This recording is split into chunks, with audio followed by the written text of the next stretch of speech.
Have you been zombified by algorithms?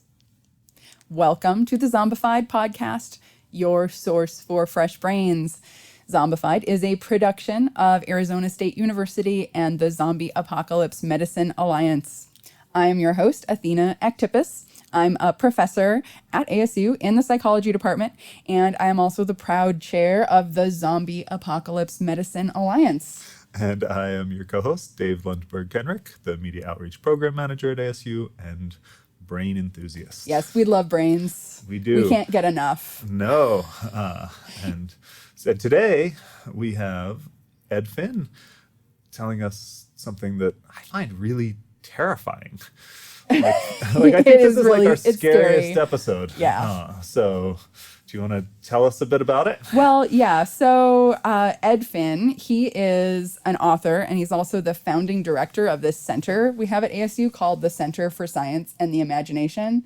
And I have to say, I totally have like center name envy. Like I want like a center that's a Center for Science and the Imagination, because that just is like the awesomest center. It is. But ever. I'm thinking it sounds so happy and like it sounds like a ride you'd go on at Universal Studios. But then when we talked to him, like this one freaked me out. Right. So, it's actually more like a creepy haunted house ride. Exactly. Yes. Yes.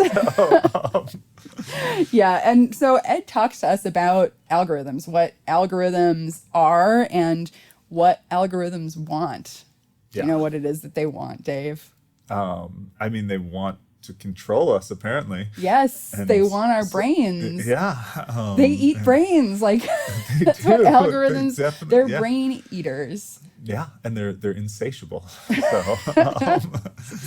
So terrifying. Okay, so Ed talks to us about how our relationship with technology has really been changing, right? And how algorithms are a huge part of that. And this, I think, really brings into question, like, you know, how autonomous are we and what have we been giving up as we've been accepting technology? And like, is it actually okay? Or should we be worrying about whether we're actually achieving our goals or whether we're getting hijacked? And yeah, and I think it's really interesting. I also think when he also talks a bit about whether or not these entities can ever truly have a consciousness and a conscience, and I think it's just really fascinating. Yeah, so hold onto your brains for this wild ride with Ed Finn. If you can. I know it's crazy, but it seems so logical. Try to fight it, but it's something psychological with you. Makes me act the way I do. I'm not trying to be over analytical. Retracing time to remind myself how ugly this could be. But something else is taking over me. So I'm inclined to kind of just start chatting, and then when Dave comes in, we'll just be like, oh, okay. Finally, Dave's back. Sure. He's probably in the bathroom or something. All right. Or maybe he's eating cookies. Yesterday we had a podcast, and I had some cookies out, and he just like ate them all. And now you've learned not to leave cookies out. During the podcast. And it was a podcast about diet and food, so. That sounds really funny. It was fun. So, well, anyway, you'll meet Dave when he comes in, I guess. He helps with marketing and research, and his dad is professor a few doors down. Oh, cool. He's about to retire, but like he grew up with an evolutionary psychologist for a dad. Uh-huh. So you can imagine what that does to you. Yeah. How is he doing? I don't is know. He okay? We'll ask him when he comes in.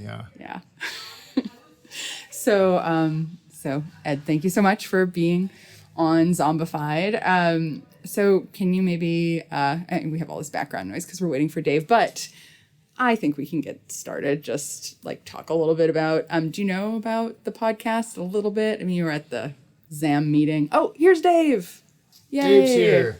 Hello. Dave, this is Ed. How's it going, Ed? Nice to meet you. Nice to meet you. Hey, do you want to close that door so we get a little less noise there? Excellent. Okay, sorry, I just Got your text organized done. some family stuff. I was just telling Ed that I hid the cookies today.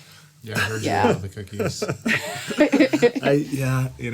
I also ate a big lunch today, so I don't think it'll be an issue. Excellent. So yes, welcome to Zombified. So Zombified is all about things that control us and influence us, but it's also about zombies. We do just talk about zombies, and seeing that you're an expert on both monsters and control, and you also work on things relating to technology and AI and other monstrous things that control us, I thought it'd be totally awesome to have you on the show. So thank you so much for coming. Thank you for inviting me. I'm not sure if I came of my own free will, but I'm glad to be here. We are delighted to have you here. So I have a question. Could you tell us your background? Yes, that's an interesting question because I feel like I did a lot of strange things that only now, in hindsight, make sense in the things I do now. Or even, I guess, an overview of what you do now. I think. Okay, that's another complicated question. I'll start with the background. So my academic training is in literature. I have a PhD in contemporary American literature. Before grad school, I worked in journalism, and I wrote about all sorts of different stuff, some technology and science writing, but also politics and pop culture and various things. And I have worked a little bit in the technology industry, and I've always had an interest in the way, the intersection between computation and culture. And so those are some of the things that I brought to my current role. And I've also been a lifelong science fiction fan. And somehow all of those things contributed to my starting this strange new venture at ASU called the Center for Science and the Imagination, which is an effort to change the relationship that we collectively have with the future, to invite people to feel a sense of agency and responsibility towards the future, that this is a challenge we all face, and we're all making choices every day that are going to determine the world we live in, even if we pretend that we're not thinking about it, or somebody else is going to take care of it, or we don't have any power. We do, and we're making those choices all the time. So somehow between stories and journalism and all of the strange ways in which technology changes our relationship to time and narrative and one another, here I am. Yeah, so this whole issue of our autonomy and not being just zombified by the things going on around us, being more deliberate about our decisions. I mean, you're part of the movement to reduce the global burden of zombification, it sounds like. I think I'm anti-zombification, or maybe more optimistically pro-dezombification. Excellent. So you kind of gave us a great overview of the areas that you study. Is there anything like at the moment that you're particularly excited about in your work? Yeah, there are a few things that I'm really excited about. One of them is Frankenstein, which is a great lens for talking about some of this stuff. And Frankenstein has turned into the project that just won't die, mysteriously, because we started it like 6 years ago. And I feel like we've been celebrating the bicentennial of Frankenstein for at least 4 years now. So I'm hoping it would be, maybe excited is not the right word anymore, but I still really think it's an important and wonderful lens. And the other thing that I'm really interested in is AI and the ways in which, I guess you might say, not AI in a purely technical sense, but AI, artificial intelligence, as a cultural phenomenon, and the ways that we deal with the idea of AI and machine intelligence. Could you tell me what the Frankenstein thing is that you were talking about? Yes. So I co-direct the Frankenstein Bicentennial Project here at Arizona State University with a guy named Dave Gustin. And we have a few different tentacles to that project. That's it's right. Right up there. Athena, for those of you listening at home, Athena is pointing to our beautiful I just took it off the shelf. annotated edition. Here you can hear it. You hear that? It's beautiful. It's a beautiful sounding book.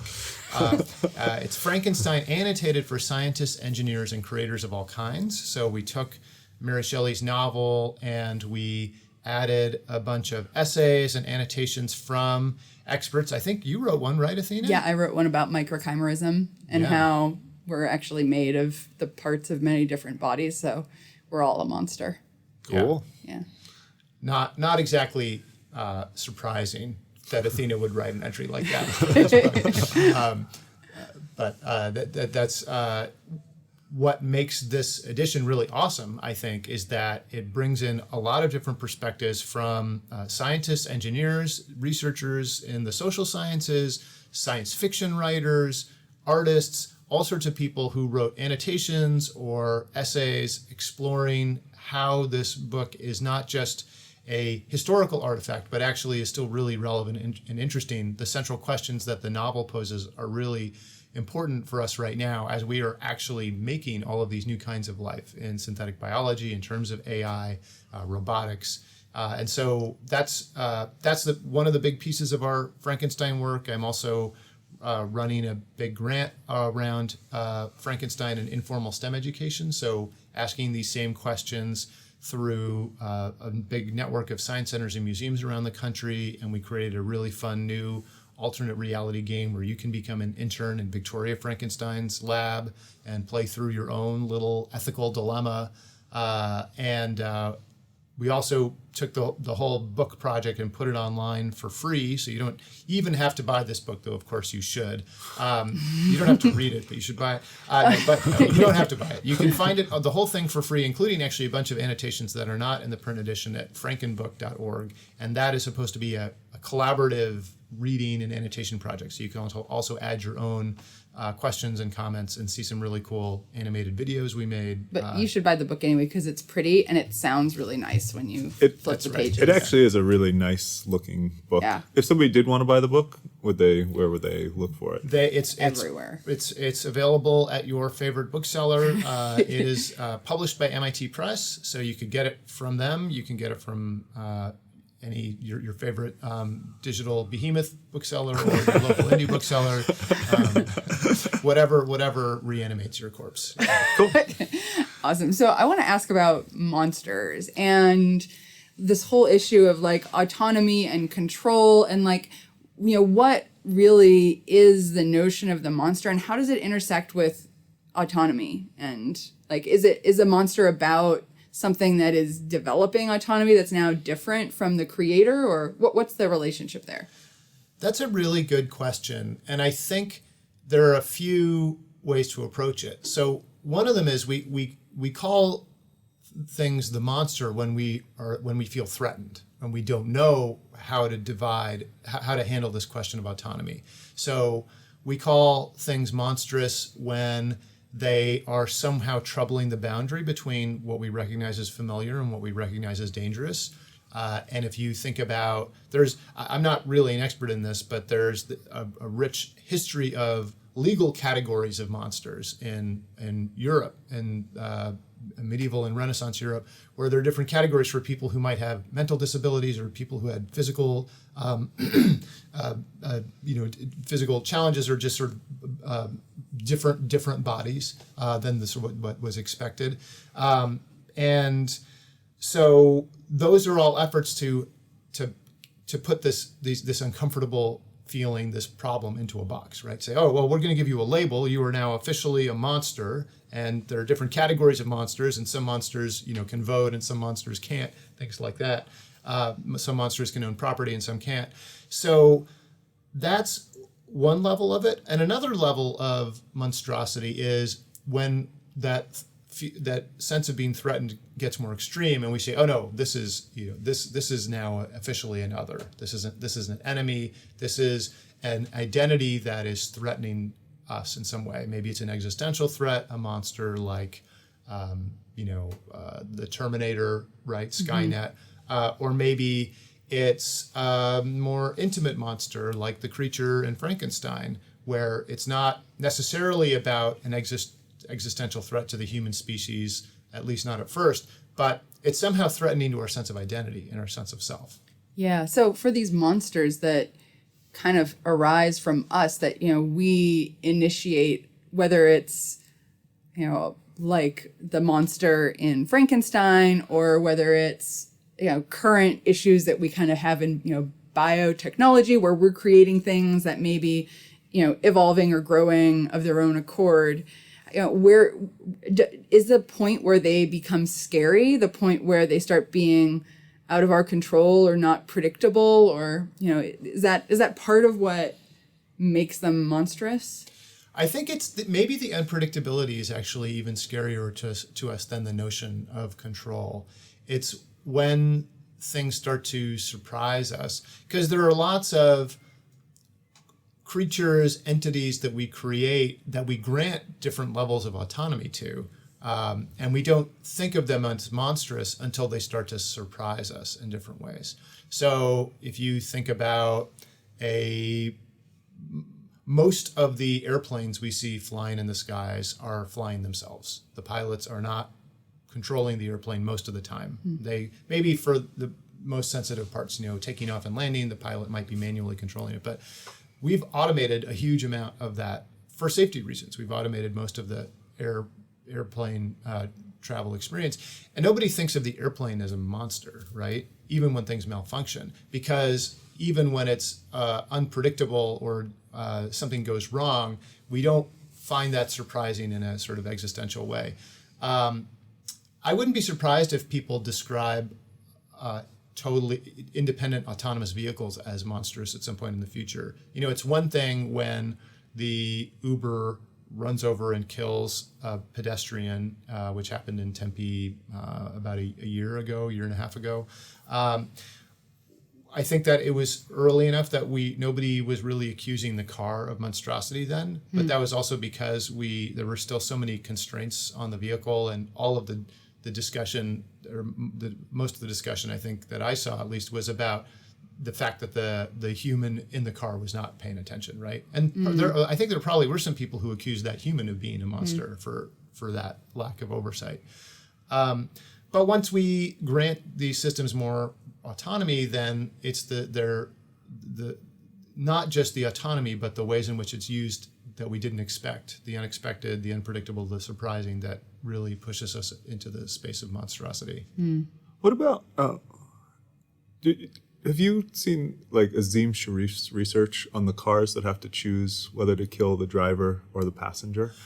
Is this the MIT trolley project? That might be something related. I think he's at UBC. But, he basically adapted the trolley problem to having people make a bunch of decisions about which direction should the self-driving car take. So, yeah, in fact, I'm hoping that we'll have him on the show later. But the basic idea is like they had to decide, if you see a car coming down the road and say there's a pedestrian in the walkway, and the car can either hit the wall or hit the pedestrian, what should it do? Assuming it'll kill the driver if it hits the wall, or if you might have two pedestrians or you have three pedestrians. And then they would ask people things like, well, what if you're the driver of the car? And it would change people's decision-making in really interesting ways that gives the cars sort of a morality.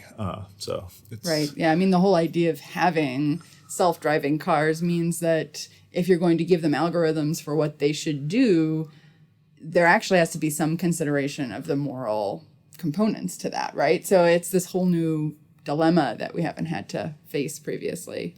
Yeah, I've been thinking about that a lot recently in terms of values, that really what you end up doing is any system that you design has a set of values embedded into it. Even if you pretend that there's nothing moral about this and it's purely a pragmatic, problem solution engineering deal, then you're still going to end up encoding values. It might just be that your values are utilitarianism or efficiency, and that's it, and that's what your car is going to choose.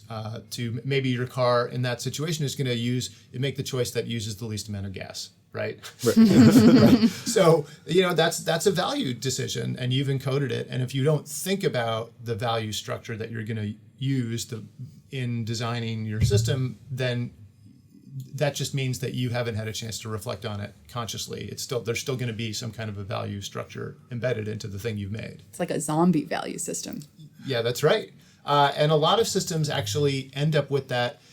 Part of the zombie value system, I'd say, is that fundamental sort of will to power or will to life that a lot of autonomous systems have as a fundamental directive, this notion of self-preservation and self-empowerment or growth. And so you could see that very easily being, again, maybe an an unwitting engineering team might say, well, we're going to design this car. This car is expensive. Our customers are paying a lot of money for the car. So the car is going to make choices to protect itself and not run into stuff. And so it may be that the car will choose to run into the one soft human being that will damage it less than, Right. the lamppost, for example, right? So these become values questions. Right. And it's good to know that that's what we're doing when we're designing algorithms. And maybe it's a sort of novel issue for us, right? That in our evolutionary history, we haven't really had to think about how we're encoding values and morals into systems because we haven't had technological systems of sufficient complexity that they would be actually enacting sort of moral decisions on a regular basis. So we kind of have to get outside of ourselves a little bit and say, hey, this is a new thing. It's a thing that we have to be actively doing as we're setting up these algorithms.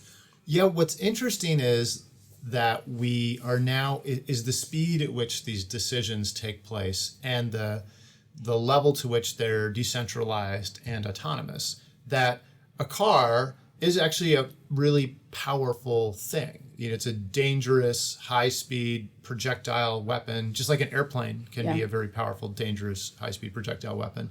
And so one of the frames that is useful, a lot of people have pointed to air traffic as a model for a really expensive, potentially dangerous thing that we've made pretty safe through the ways that we regulate it. And you can see some of that in cars. Cars sort of a blend between the airline model. We have the airbags and we have seatbelts and all this stuff. But in other ways, it's part of these other models where everybody should have the freedom to drive. And there's sort of a blend. You could imagine a lot of things we could do to make driving in cars safer than it is today. And this is something, I point out when people obsess about just the safety side of autonomous vehicles.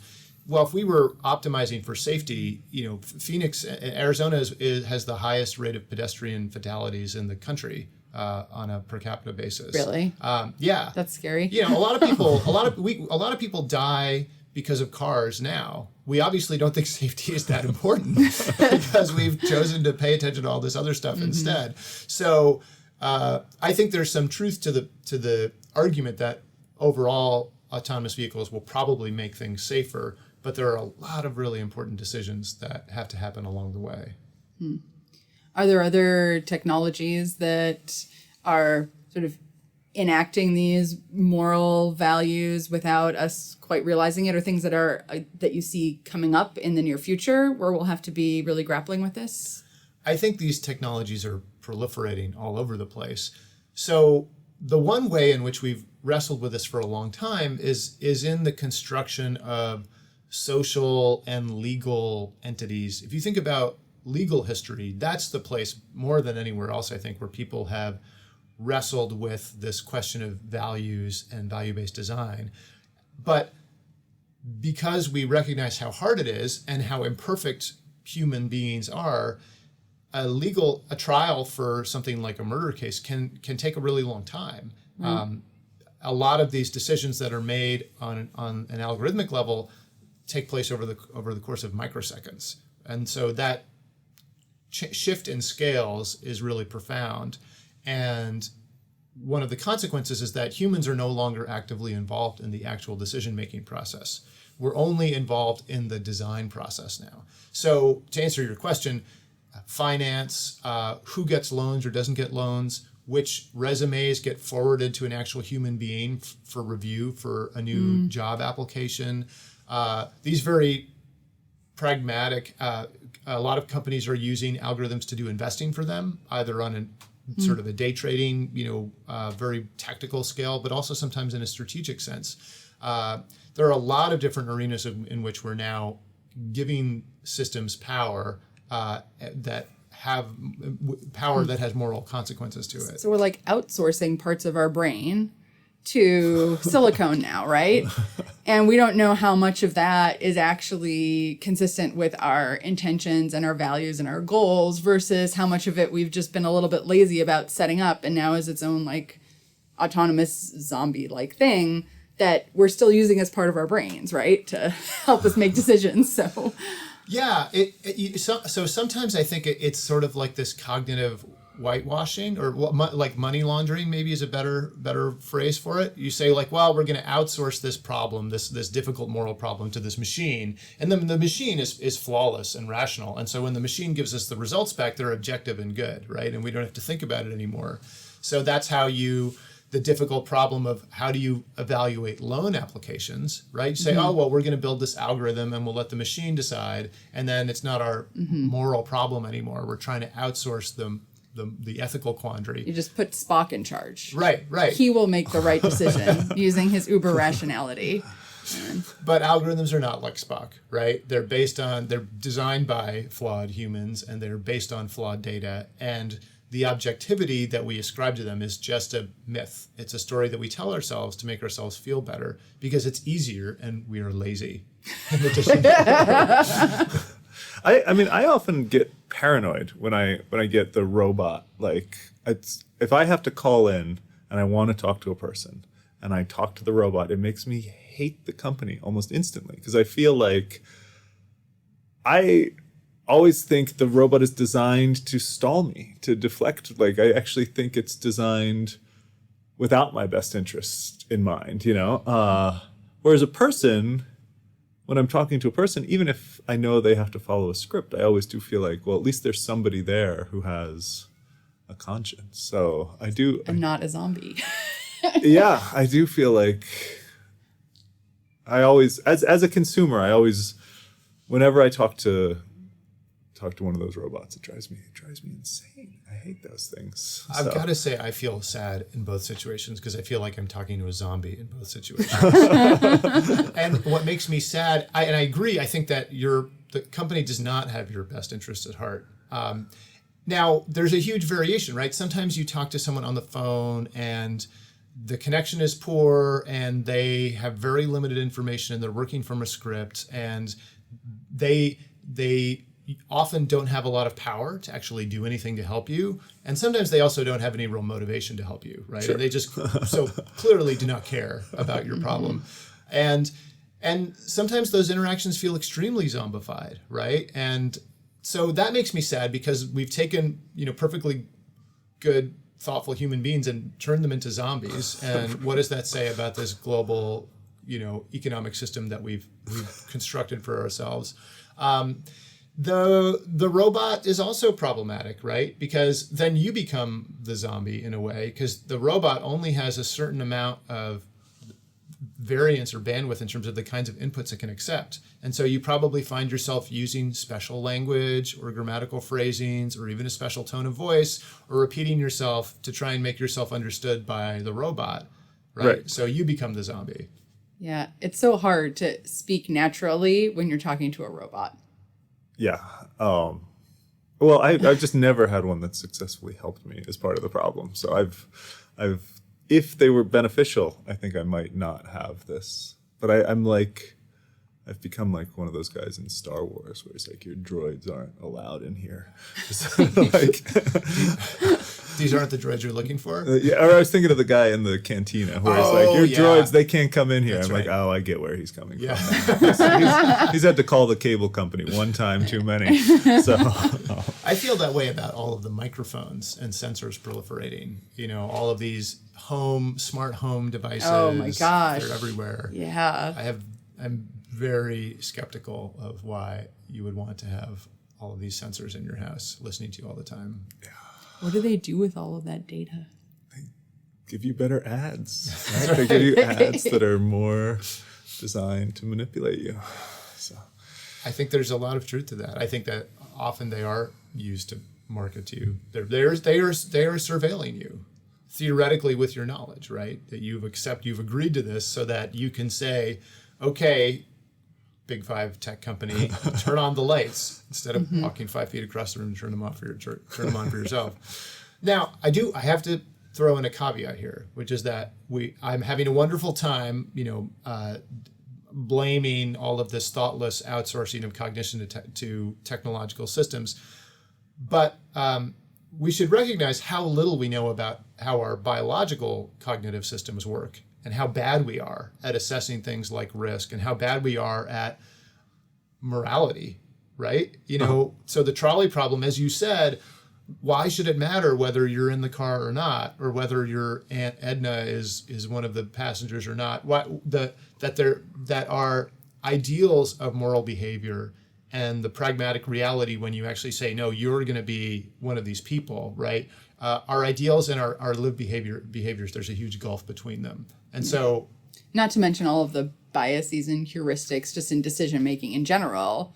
We're not good Bayesian statisticians, but any quantitative person will tell you should be using Bayesian statistics to do your analyses and make your decisions. So that's right. This is like economists saying, like, well, we're all rational creatures, right? We're all rational actors in the marketplace. It turns out we're totally not. Yeah. Right. Yeah. More and more, that my sort of fear of AI is not that it will become self-aware, but that it will be used to serve the sort of greedy sociopathic ends of people who could care less about me and the people I care about. And that, essentially sort of us being enslaved by robots that work for a few select maniacs, essentially. So that's your version of the zombie apocalypse. That's We're certainly the zombies. Yeah, I mean, that is my sort of AI fear. And I don't know if that's common among people with AI fears, but my AI fear is no longer just the robots themselves trying to serve themselves. It's sort of this realization that people really don't always care about each other. And so this could give a few people who don't care about anyone else an immense amount of power. I hate to break it to you, but I think we're already living in that future. Yeah, I think the most interesting thing, the most compelling line I've heard about AI is that whenever this AI revolution comes, there will be no obvious change, and we will have no idea. We'll just become like the gut bacteria living in the belly of this superorganism, right? And we won't recognize what's going on. Everything's going to be fine. We're going to keep tweeting our tweets, Sure. And so a corollary to that is that it's a mistake to focus on the hardware of AI and instead to think about this notion of autonomous decision-making systems and structures. And if you think about it that way, we've been constructing different kinds of artificial intelligence for centuries. We call them things like corporations. And when AI, I think we're already at a point where the sort of machine-based intelligence and what you might think of as corporate intelligence. Yeah, can you tell us a little bit more about what you mean by corporations as artificial intelligence? Well, if you think about an entity like Google, or even something older like the East India Company, these are structures that were designed by human beings, but that have a sense of will, a sense of purpose, maybe a will to power, a will to life that extends beyond any individual human that's in them, right? And that's actually the whole point, is that the corporation is not supposed to be just a fiefdom of one human, or the tool, the implement of one human.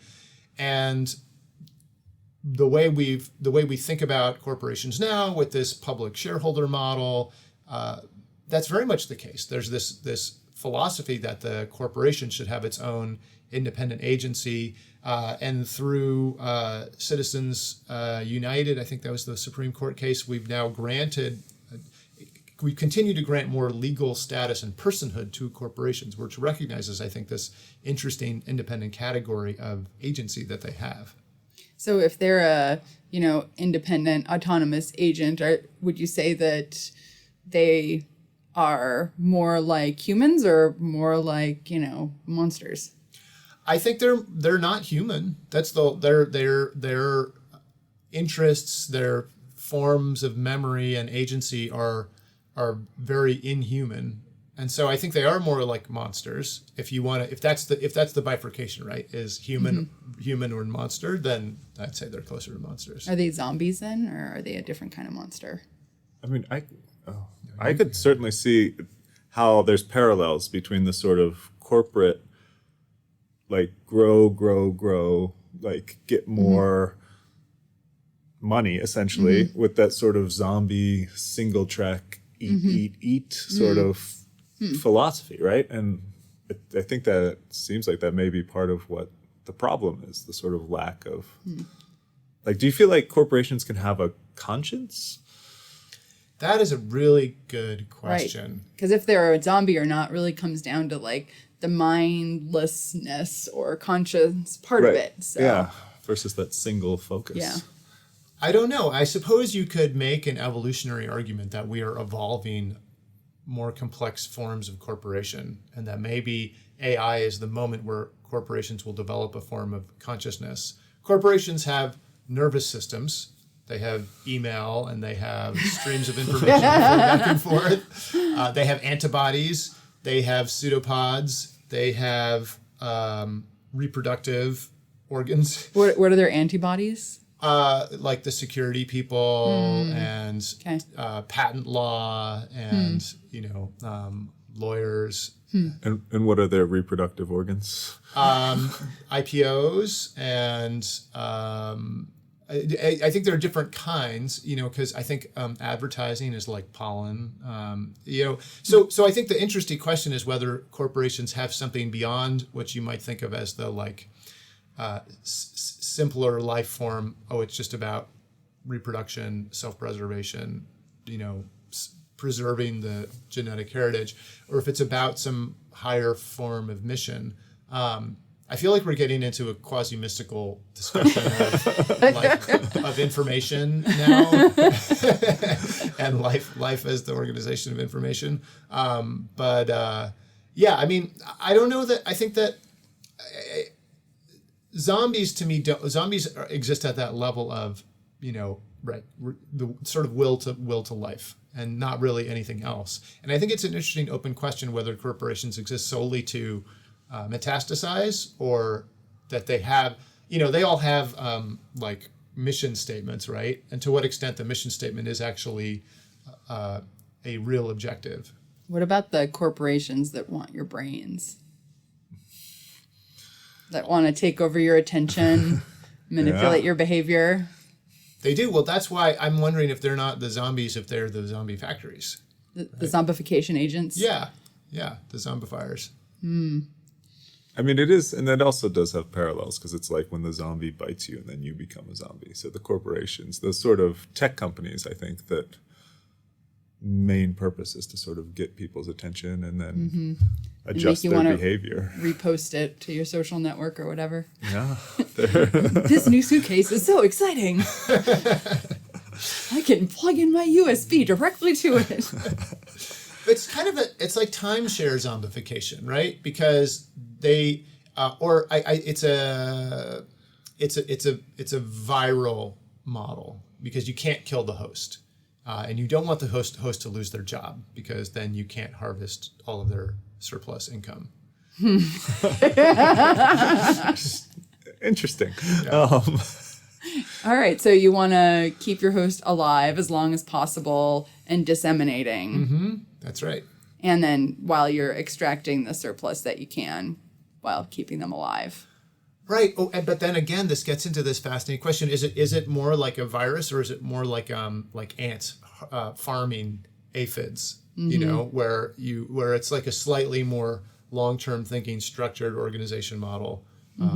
Because then you can get your the kids involved too. Multiple generations of people. That's interesting.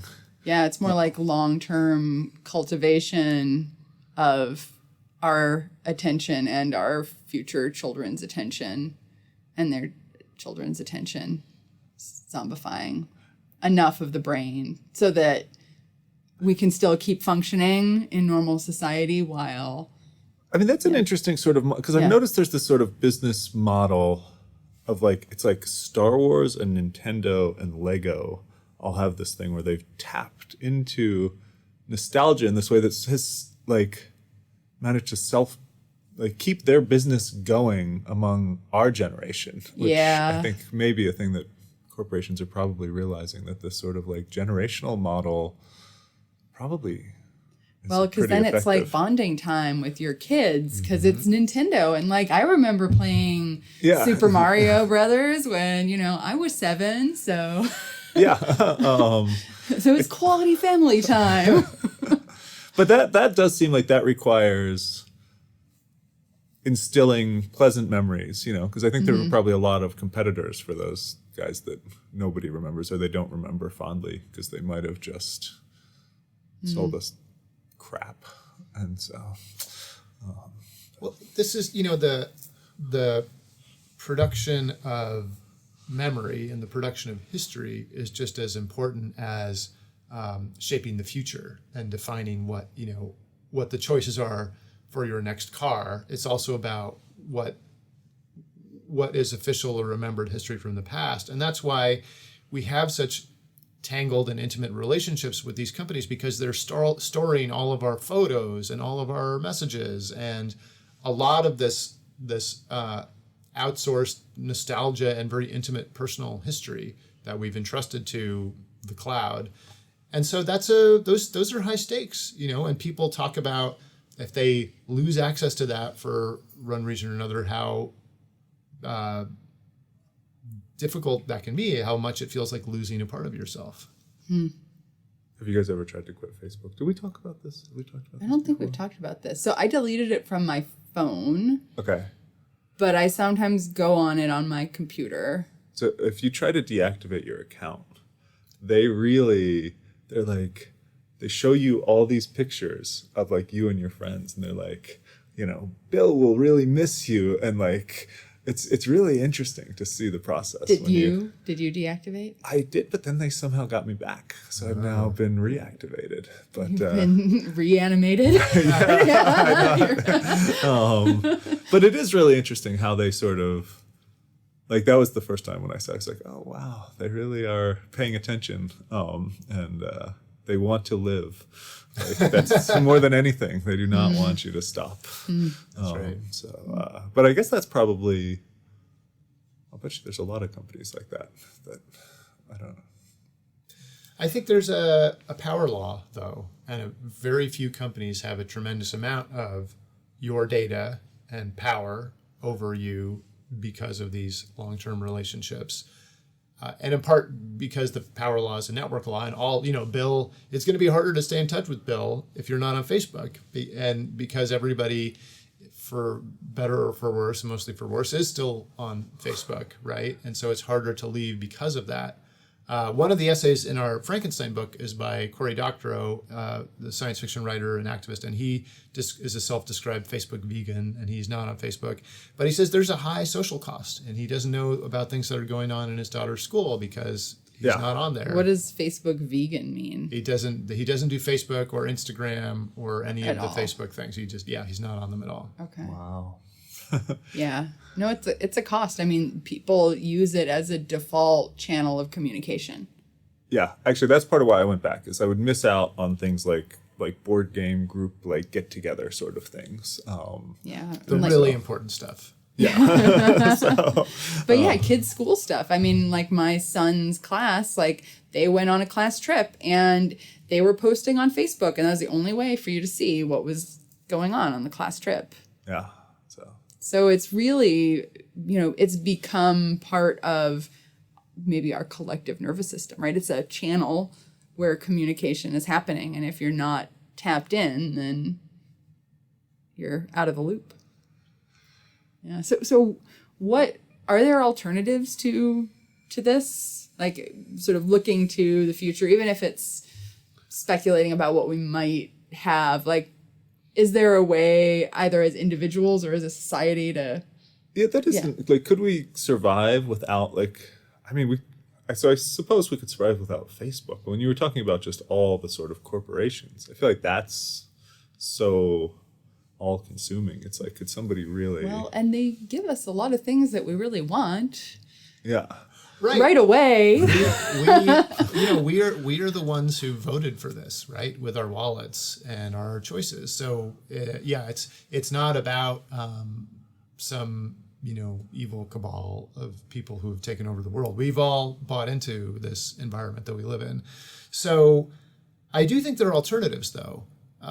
there's nothing inherent in the technical construction of these systems or the way the internet works that says that all of these platforms have to funnel huge amounts of money and attention to a tiny elite in Silicon Valley. It doesn't have to be organized that way. It could be organized in different ways. And the history of the internet has been this transition from an extremely decentralized, non-economic communications network into something that's becoming increasingly corporate, increasingly financially motivated, with more gatekeepers and more, tier-based access. And some of the irony of that is that initially, right, the internet was supposed to be not part of sort of the market-driven thing. So it was like everything should be free. But then, ironically, that made it so that in order to offer these free things, they had to sell ads, which then started this whole race for our attention, which then started this whole harvesting of our data in order to better manipulate our attention. So somehow we went from like being outside of the economic or, outside of a really market-driven model for the internet and information sharing to one that is like hyper-driven by economic interests. Yeah, and I think that is on a fundamental level, what's really challenging about that is the way it hooks into deeper parts of cognition. We are now talking about the mind share of lots of individual people. And platforms like Amazon's Mechanical Turk are literally systems that are using humans as processing units to perform tasks and making it feel like you're interacting with a server bank, except you're interacting with thousands of people who are doing some task, because it's cheaper and more efficient to get these people to do it than it would be to get a computer to do it. That's a great example of zombification. And that brings up maybe an even more important question, which is, what should we be doing with all this human brain power, right? Like all this power that's being used to do all of these sort of menial tasks, or is being used, because they're advertising companies that are taking up the bandwidth so that we'll buy stuff. Like, what's the opportunity cost of all this human brain power being used in that way? I mean, and it's vast. I think that it's a vast opportunity cost. I remember when Angry Birds was a thing several years ago, the staggering billions of hours that people were pouring into Angry Birds. And you can imagine a lot of things you could do with that. I mean, imagine if there was a social network like Facebook that was just organized around building empathy and human connection, which is allegedly part of Facebook's model, except that their business model is not empathy and human connection. It's selling ads and getting and collecting your data. But what if that was the main point, and maybe you had to pay a subscription fee, or maybe there was some other way in which it got paid for, then what would that even look like? Would that mean people would go out and help each other out with neighborhood projects, or you would spend more time engaging with one another? Would it reduce the amount of siloed sort of spirals of extremism and political discourse that we see in this country right now? What if one of the ways you could build empathy is having a constructive conversation with somebody with the differing political beliefs? So, it all sounds kind of utopian right now, but the internet was supposed to be utopian. It was the way it was designed, and the thing we bought into was also supposed to be this utopian space where anything is possible. And anything still is possible. The structures of the architecture that we've built now is not the way it has to be at all. So if you could design a new architecture, what would it be? Would it be this sort of alternative to Facebook where the business model is somehow actually about empathy and connection?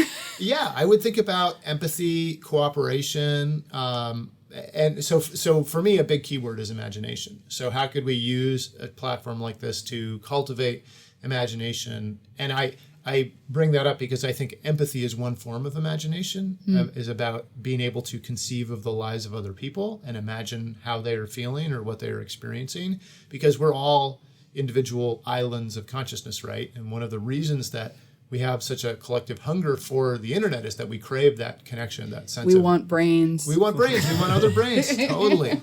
And so if we started with those ideas as a cornerstone, it would be really interesting to see what kinds of, because you see people using systems like Facebook for collective action, whether it's the Arab Spring and Tahrir Square, or maybe in a more scary way, the sort of, I don't know if pogrom is the right word, these organized systemic assaults against different minority communities in places like Myanmar.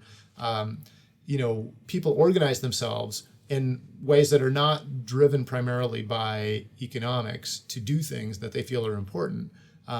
It's just that a lot of the time we don't seem to be, the system is not orchestrated towards surfacing our better virtues. Yeah, so we need like a alternative, maybe we could call it love brains.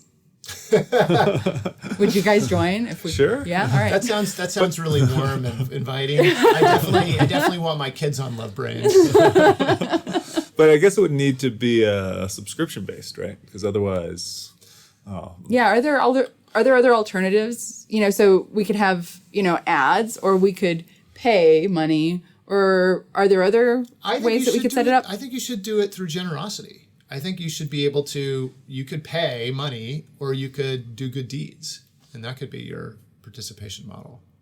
So how would you put that together? I think you could use the honor system, or for small stuff, and then for bigger stuff, maybe other community members have to thank you because you helped them move into their new apartment or whatever.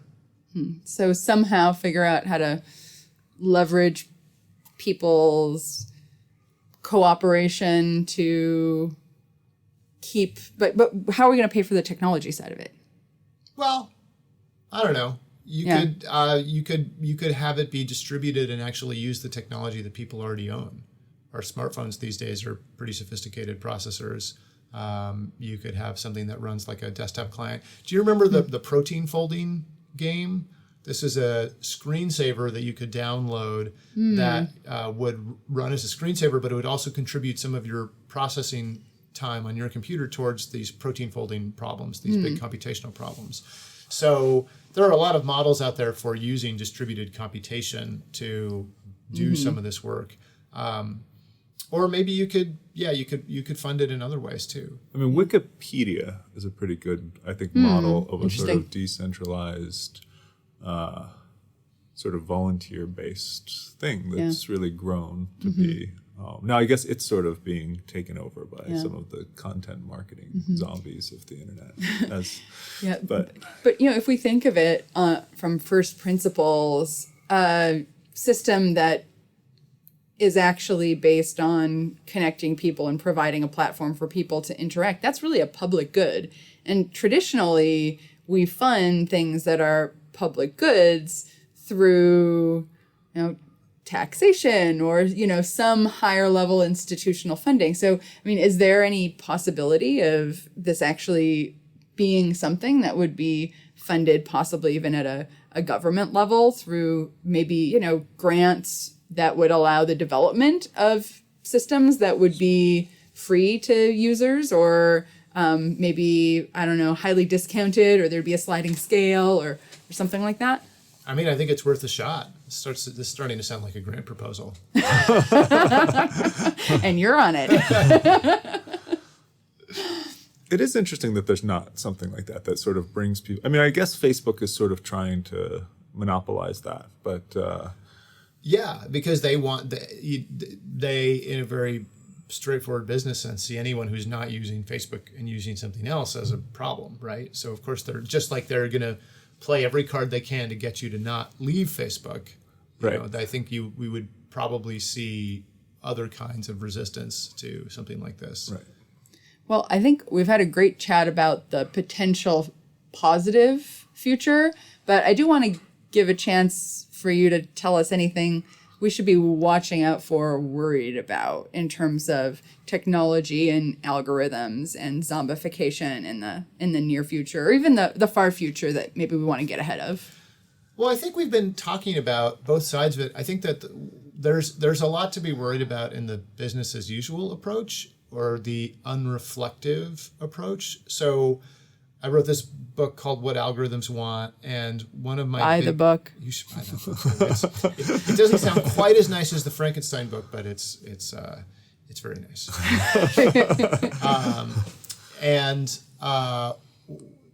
One of my core arguments there is that it's not necessarily bad to be making these agreements with these companies. You know, I get a lot out of my relationship with Google, but you need to start by understanding the contract that you're agreeing to and what it is that you're trading. The services are not free. You're giving up a bunch of stuff in exchange for these things that you're getting.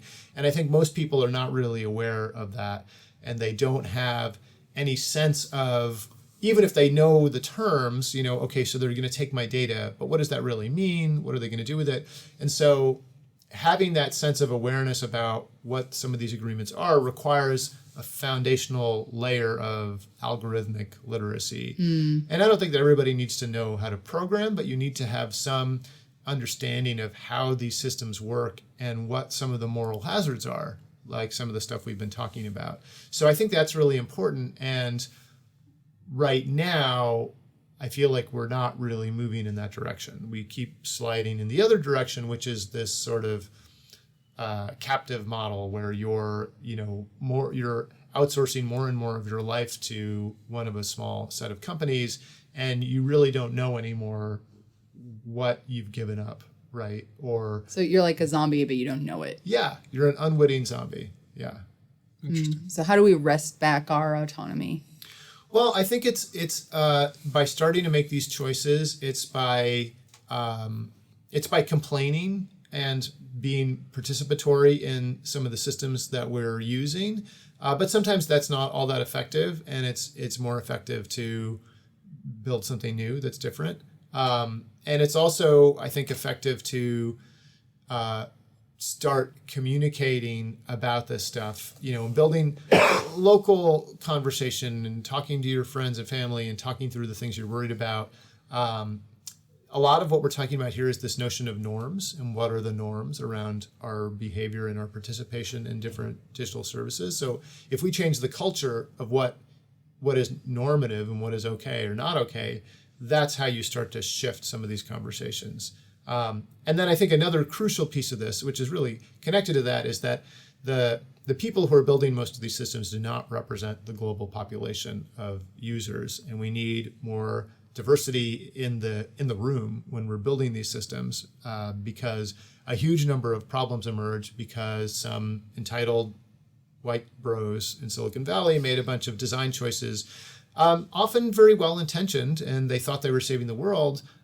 Sometimes just being kind of jerks. But in both cases, you know, probably not thinking it through and not considering a number of use cases that if there had been a person of color or somebody from a different socioeconomic background, et cetera, that whole conversation might have turned out differently before the really tragic mistake occurred. Like what sort of, like, I'm just trying to think through for if anybody who's like listening works at one of those companies, like what sort of practical steps, I guess, because if they're a hiring manager, they could change who they hire. But if they're working in some other capacity, is there anything else they could do to sort of help make their company that they work for more sort of beneficial for society? Yeah, so I'd say there are a couple of things. So first of all, hiring is really important, and we've been, you know, collectively having this conversation about this diversity question for a long time now, and not as much has changed as you might hope at a lot of these companies. So that continues to need to happen, and you don't have to be a hiring manager to have a voice and say, hey, you know, I look around this room and almost everybody here is a white male, you know, to point that out, to start having those conversations. Then there's... And it's actually true in this room right Yeah, I was now. just thinking that almost everybody here. Yeah, almost is a white everyone male. here is a white male. Yeah. And so I think that's it's a challenge that we face in the things we do and the projects we do. We try really hard to think about diversity. And it's hard, especially when you're engaging in fields like technology, you know, because there's already this imbalance and there are a lot of people who look like me in the field. it's harder to and the people who are, say, people of color or women in technology or other related fields like that, they may be more oversubscribed. They may be more likely to say no to your invitation because they already have other things going on. And so they're already on every committee that needs a token person of their type. Exactly. Right. Said Athena, not at all referring to her own. It takes genuine effort and work to address these questions of equity and diversity, and you can't actually, if you approach it as the token problem, then you're already doing it wrong.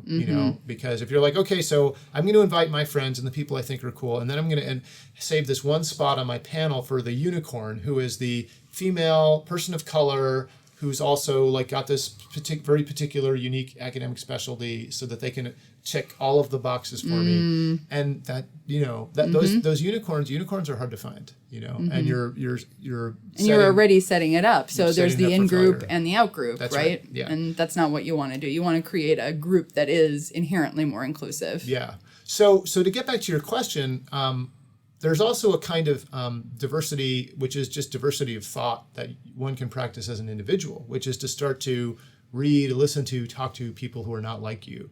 And don't just start with your friends and your in-group, but actually reach out to somebody who might have a completely different perspective on something. And if you're designing a product, you don't necessarily have to formally hire someone to get feedback from them. You could talk to somebody if you're trying to design something and say like, hey, I'm wrestling with this issue and I'm trying to get a diversity of perspectives on it. And I suspect that if more people did that, things would be better. So there's the individual, there's the sort of organization-wide, and then there's the sort of smaller group norm setting where you can try to shift behavior by performing the behavior, be the change you want to see in the world, right? And so performing different kinds of behavioral changes yourself, which is a positive thing. I think it's more uncomfortable to call out other people if they're acting in ways that might be, the sort of making others feel unwelcome or perpetrating stereotypes or whatever. There's the sort of trying to be an enforcer, which is, I think, harder and more uncomfortable.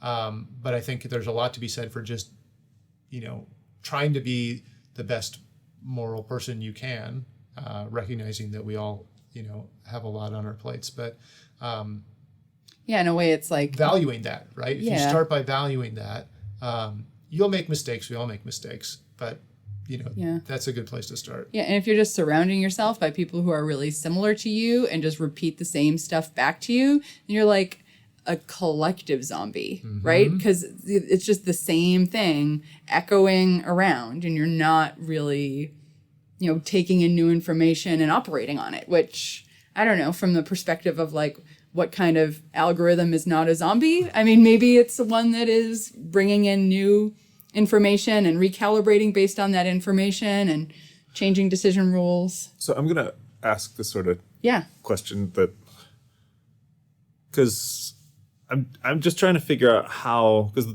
we were talking about this sort of problem of corporations being these sort of consciousless, growth-minded entities, right? And then the solution we're talking about is diversification of the workplace, which seems like it's a valid concern, but I'm trying to understand if diversifying the workplace alone would solve that issue of the corporation being like, to the extent that the algorithms are just sort of like running amok by themselves, right? I mean, they're evolving. So there is this kind of runaway fast zombie kind of process going on there. I think there's a stakeholder question. One of the benefits of more diversity is you have voices from a broader spectrum or cross section of society. And one of the challenges is we have a lot of small, very powerful groups of people designing things that they envision as being the same for everyone across the planet, right? These sort of one-size-fits-all solutions. Sure. And so if you have more diversity in the beginning, I think you help with some of that. I think that I do think that there's this sort of there is a possibility for growth in the corporate space too. You know, a lot of corporations are now taking sustainability more seriously, and that's become a part of the sort of corporate consciousness in a way that it wasn't before. Sometimes it seems like it's just, you know, greenwashing. Sometimes it seems more deeply real. But I think that it's, you know, these systems can change too, because ultimately they are made up primarily of people. And if the people change, then the system can change. Can I push you on that for a sec? I mean, how much are they made of people versus are they made of algorithms? Well, I guess it still to this up to now, I'd say that for most of the time, there's still people. There are people sometimes hiding behind the algorithm or wielding the algorithm as a cover or a shield for their decisions. There are a lot of people who have given algorithms more power maybe than they should, but there are still people always structuring. There are people, you know, hiding. There are people inside the black box, right? There are a lot of people hiding in there, making choices. Sometimes they're sort of trapped in there, and something that you've been marketed as this algorithmic magical computer system actually has a bunch of poorly paid people somewhere doing all of this work. There's a really shocking article that crossed my feed recently, thanks to some algorithm, about these traumatized moderators for Facebook working for some company here in Phoenix who spend their whole day watching all of the stuff that Facebook is going to ban. Pornography and people getting murdered and everything that violates community guidelines. And can you imagine what a horrible job that would be? Yeah. And so, you know, that's happening. Wow. These are people hiding inside the black box, right? Huh. So All right. Gotta go Thank you so much for being here with us today. Thank you so much for having me. This was tremendous fun. And if the whole world says that we're crazy, we don't need nobody anyhow. But if you don't wanna fall in love, you better tell me right now. And if the whole world says that we're crazy, we can burn this motherfucker down.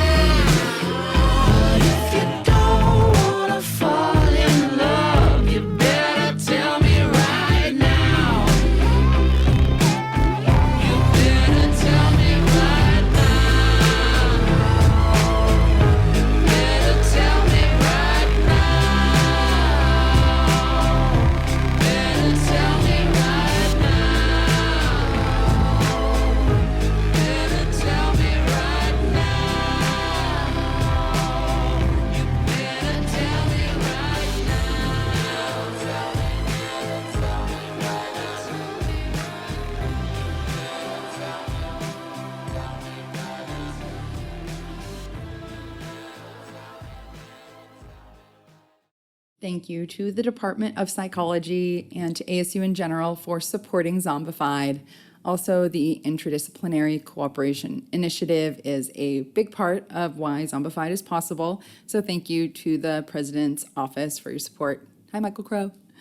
Thank you to the Lincoln Center for Applied Ethics for always supporting everything zombie, and to the Actipus Lab, otherwise known as the Cooperation and Conflict Lab, for all of your help with this podcast. I appreciate you guys so much, and I love your brains.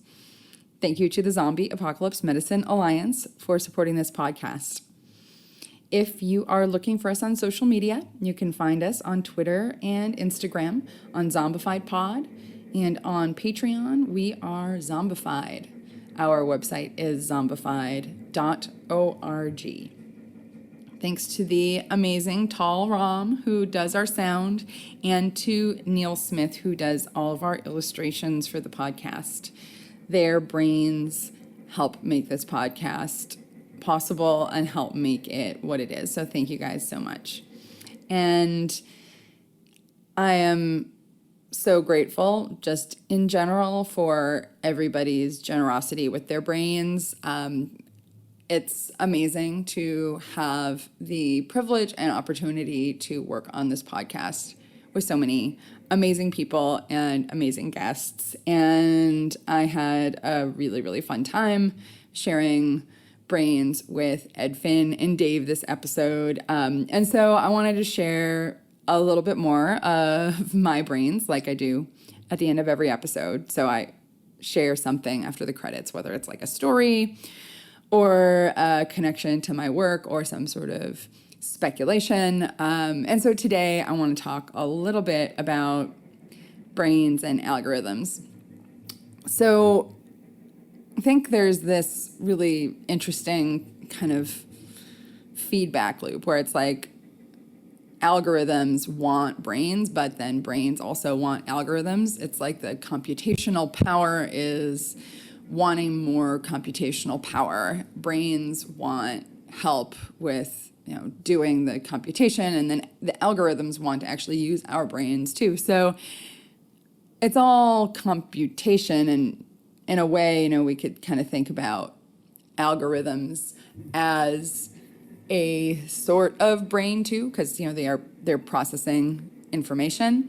So maybe it's all brains wanting brains. So algorithms are just another kind of brain, regardless of what they're made of. The fact that they're not made of neurons and wet stuff, maybe that doesn't matter so much, at least from the perspective of information processing.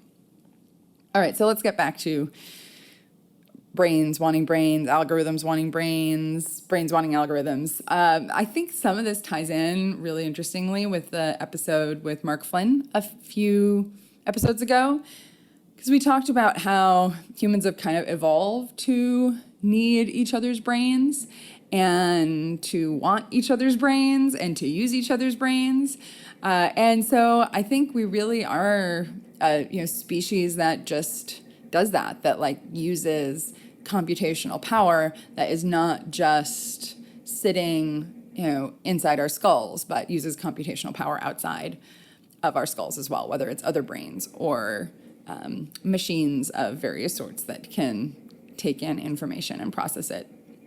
So here's the thing though, not all brains and not all algorithms actually have the same interests, right? So when it comes to figuring out how to share your brains effectively, you want to have good boundaries with the brains and with the algorithms that don't share your interests, or at least don't share the particular goals you're trying to accomplish at that moment. So, it might be that some brains and algorithms have aligned interests with regard to accomplishing a certain goal. Like, for example, maybe you want to, find the best and most absorbent paper towel, and an algorithm on some sort of big tech store wants also to help you find that most absorbent paper towel so you can buy it. So